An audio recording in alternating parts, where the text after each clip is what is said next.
Good evening, family. This is the elder out of New Orleans coming to you with another informative video. All praises to our creators and our ancestors. But family, this video will be about this alcoholic Chris Carter going after Shedeur Sanders and his daddy, hating on them for nothing. I'm going to play this clip.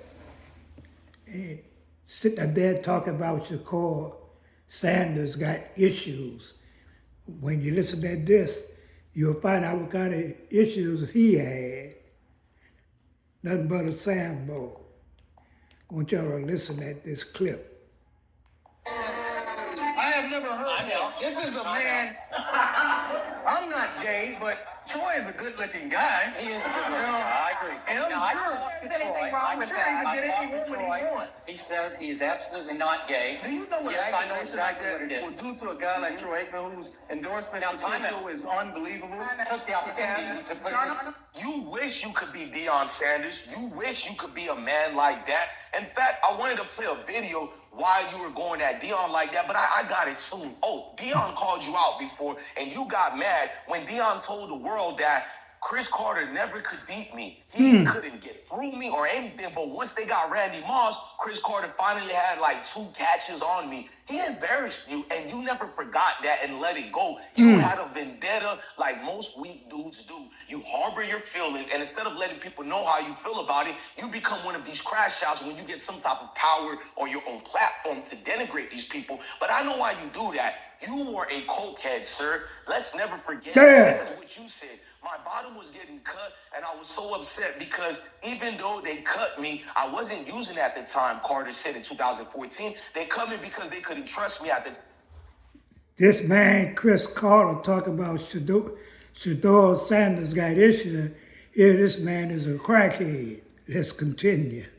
Time. I had only flunked 2 tests. The next one, I would have been suspended for a year. I was clean for over 6 months. Sir, shut up. This is when you played for the Philadelphia Eagles before you went to the Vikings. I would have cut you too. They gave you a chance in the league when a lot of people was on that coke, including LT. But guess what LT knew to do? He knew when not to get in trouble during these testings. You got caught 2 times in a row, so they knew the 3rd time you would have get caught again. They don't care about 6 months being clean, but yet this is the cokehead who's trying to talk about character issues with Shedeur Sanders. And you people allowed this cokehead to do this. Even if you were, okay, we play at noon, we play at 1. I'm going to get up, do the pregame meal, and then smoke me like a half a J.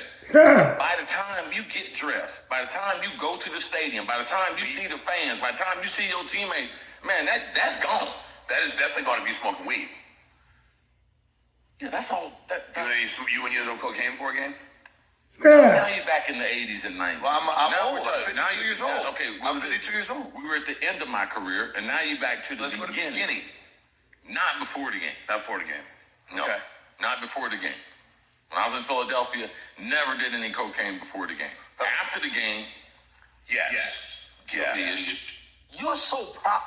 Here's a man is a cokehead and an alcoholic and a weed smoker, but yet he's talking about and saying negative things about Deion and Deion's son, Shedeur, because he's a failure. He's a failure. And he hating. How can a cokehead and an alcoholic and a weed head talk about somebody got issues? That's right. Then he was hating on Randy Moss. That's right. Well, you got these kind of sambos, as in sports, haters. A lot of our people are hating on each other. They got a lot of black people hating on Deion, hating on his son, hating on the whole family. Chris Carter, you need to go sit down somewhere. You need to go to the rehabilitation and get some of them weeds and alcohol. And he do everything. You heard it come out his own mouth. That's right. Well, we're going to cut this video short, family. Peace and love. Put up the likes and shares. And they got a lot of people like Chris Carter, a bunch of crackheads and alcoholics trying to talk about somebody's issues. And I'm out.